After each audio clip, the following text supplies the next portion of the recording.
For questions 7 and 8, we're graphing these absolute value functions. So on my calculator, I want to go to the y equals, and then the absolute value command is under the math button. So I'm going to press that, and then I want to go to the right to go to the number menu, and then it's the first option, which is ABS. So that's short for absolute value.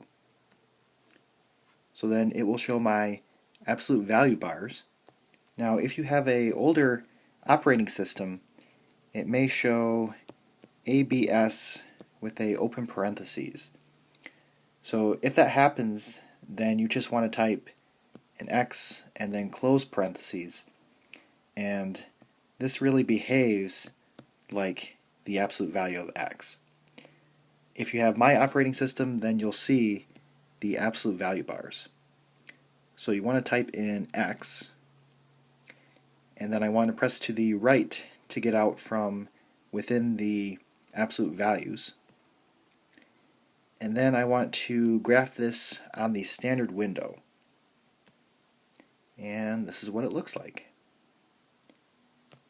So I've copied my graph onto my paper, and now I'm ready to look at number 8. So I want to go back into the y equals menu and type x minus 3 within the absolute values. Then press to the right and then type plus 8. Again, if you have the older version of the calculator, you would type ABS parentheses x minus 3 close parentheses and then plus 8.